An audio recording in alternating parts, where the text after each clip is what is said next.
So Concord's beta just happened across the weekend. It was an early access beta for the game. There is an open beta coming on Thursday. But this has been the new sort of lightning rod, the new thing to hate after Suicide Squad Kill the Justice League, and that game's still rolling out anyway. However, Concord was debuted a good few months ago, and just looks like the exact midpoint between Overwatch and Guardians of the Galaxy. It just kind of looks like, hey, we have Guardians at home, style, tonality, and presentation, character designs, etc. And it was always one of those things where the more people showcased, the more people looked at gameplay, it was like, okay, when we get hands-on with this thing, is it actually going to make up for the sterility and soullessness that is permeating every other bit of this game's design to this point? Now, yes, that is the case. The gameplay is really, really solid here. However, there are a few things that I want to talk about in regards to getting hands-on with Concord, and the reality of Sony's overall live service push, the fact that they have, or had, greenlit about 12 live service projects across the last few years. That was under the tenure of Jim Ryan, who has now stepped down and been replaced by him and Holst, and a twin leadership team who are attempting to take over and rewrite the ship, let's say, in regards to the PlayStation brand and trying to redirect a general idea of what the hell PlayStation are doing when it comes to anything other than just locking down story-focused, over-shoulder, third-person action games. And something like Concord is potentially a victim of that. You know, this is a potential victim of having to get away from such a push towards live service stuff when those bets aren't guaranteed to play out. But in regards to Concord itself, and all we have right now are Steam numbers in regards to player counts, the console side of things. Sony don't publish their player numbers. There's something that we'll just have to look back into, especially when the open beta rolls around. But when it comes to the Steam numbers, and the game was trending on PlayStation Store across the weekend, so it seems like the console base is there, at least more than the PC people, because over on PC, over on Steam, the game had a 24-hour player count of only 400 people, and it peaked at 1,200 across the weekend, which are obviously horrifically small numbers. It is worth saying, though, that the only people that could play the early access beta were those that had pre-ordered the game or had a PlayStation Plus account. Apparently, they were giving away codes as well alongside people who had pre-ordered.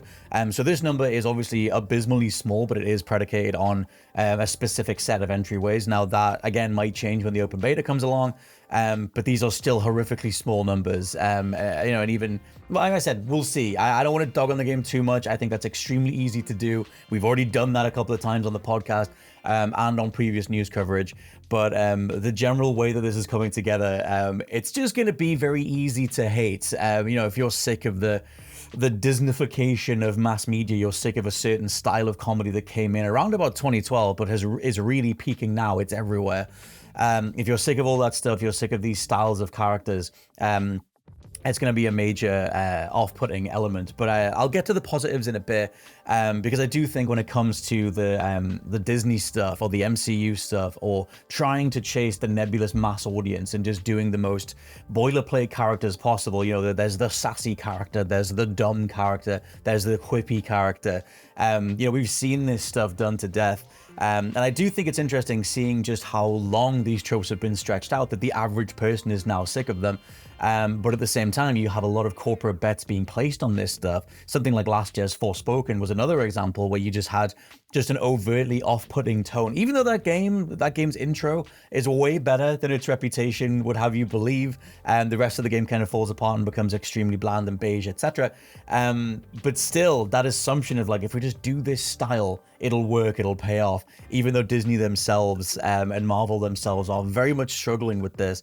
It's also worth throwing in that if we're talking about the idea of cynicism in design, the idea of cynicism in media, that steering directly into this stuff can pay off. Right now, as I'm discussing this stuff, the first Descendant is absolutely flying from developer Nexon, and that is just an unabashedly straightforward single-player looter shooter with extremely aggressive monetization, an extremely predatory grind, and something that does not reward your time whatsoever, and just is very much look at the sexy lady, spend the money, and just keep playing. And that thing has 250,000 players for its 24-hour mark, which, like I said, that thing has found its audience. It's like people know exactly what they're getting.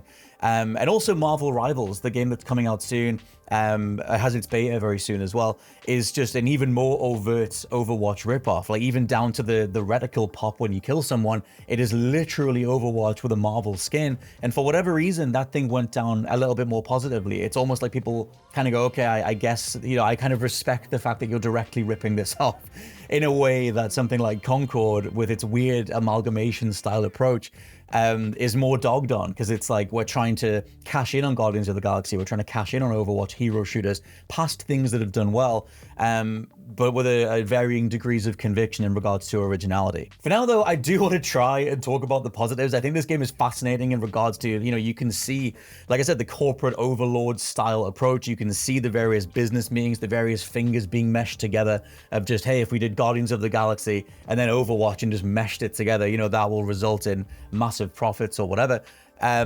You know, it's not that the game isn't worth playing and doesn't have cool ideas at the heart of it.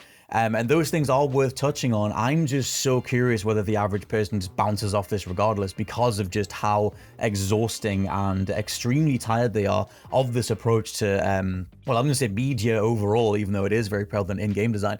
One thing that's a massive positive is the story, the presentation of the story, rather. The story itself is actually a really cool idea here, where it seems like Sony are trying to walk the line between, you know, this live service multiplayer approach where you check in, you do your dailies or you do your weeklies, and also the cinematic storytelling approach that they're known for when it comes to the Sony footprint, which has resulted in a story that apparently is going to be told week by week. They're going to be releasing different cutscenes over time, and the beta as it is right now has a week 0 thing going on where they're trying to outline what this long-going, you know, seasonal content thing is going to be, but it is going to have a story focus, a character-based focus, which is something far more than most of the other live service shooters have. And I think that's an interesting idea. Like, the animation here is awesome. The characters, for as much as you might be exhausted by their various archetypes, you know, the fact that they're still trying to do characters and have interactions and try and have a heartfelt moment in one of the cutscenes that's available in the beta, where the team are reminiscing over all the different people that they've lost, trying to acquire a map that might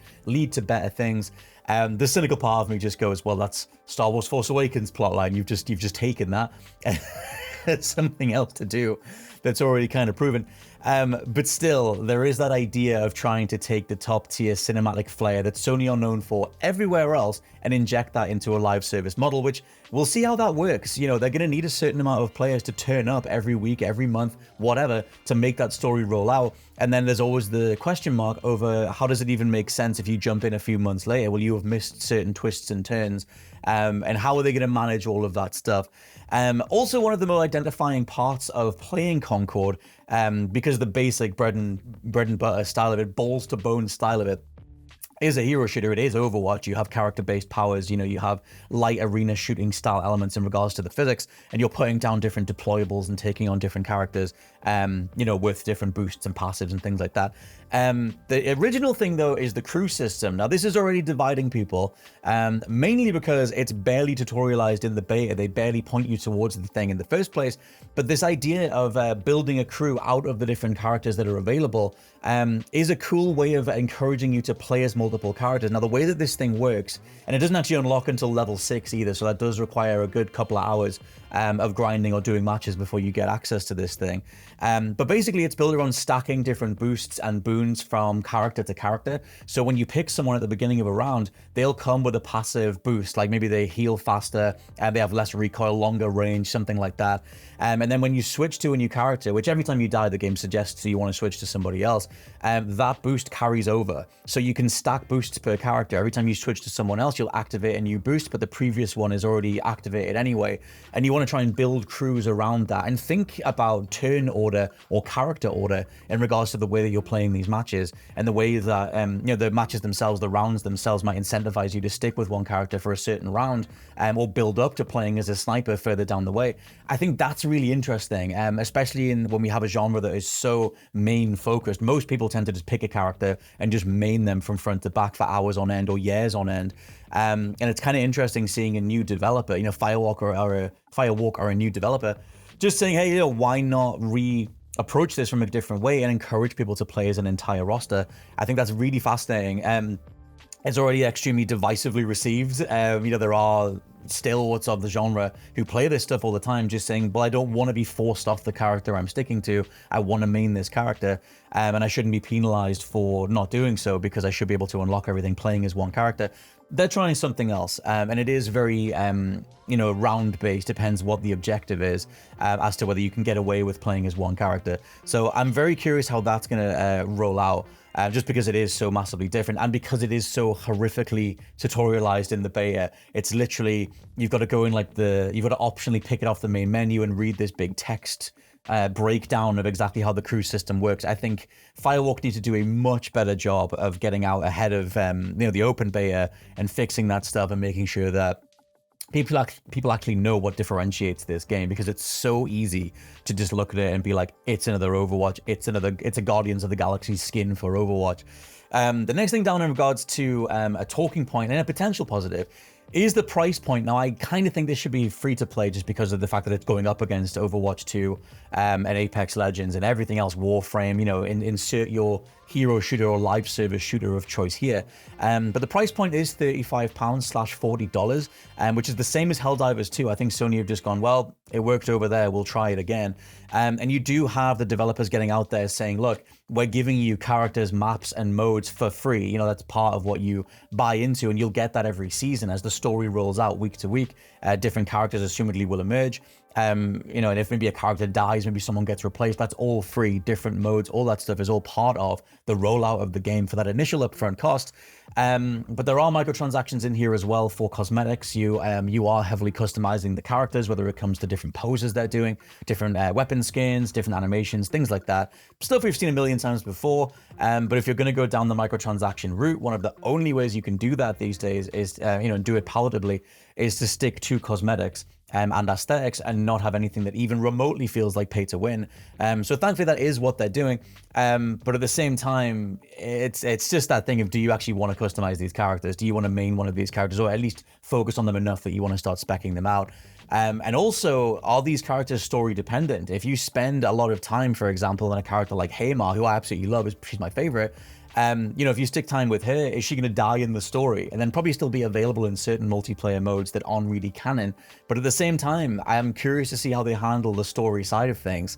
Can you have stakes in a story with this many characters where they also have monetization models hung on them? I think that's a fascinating thing. But for where we're at right now, though, the game itself, like I said, plays extremely well. But I do want to just have that conversation, throw it down into the comments. Does good gameplay make up for everything else? I'm a big champion of gameplay overall, but it's good. This game in particular is going up against one of the most exhausted tones in modern media history. And I'm just curious, is that one of the things where can people push past that and put up with the quips and the art style and this weird amalgamation approach, which at every turn only reminded me of something else, only reminded me of Overwatch. Bits and pieces reminded me of Halo Infinite. The time to kill in this, the amount of time it takes to actually down another person, is more like a Halo. It's certainly not Call of Duty, where you're just killing someone in a couple of seconds. It's far longer than that, and you can have more of a tussle with a player, kind of like Halo. But that just made me want to go play Halo Infinite. That game is infinitely better than it was back at launch. And again, one of the biggest issues that this has is with identity, is with sticking out, where it has menus and a UI that is kind of reminiscent of 70s sci-fi, and it's pulling from different color palettes that we've seen from late 70s, early 80s sci-fi, and then trying to stand alone. That's right alongside the Overwatch stuff and the overblown characters and everything else.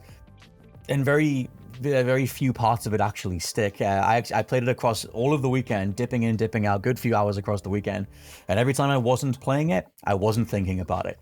So I'm curious. Like I said, right now we have the open beta coming up in a few days, and maybe that'll spike those numbers considerably.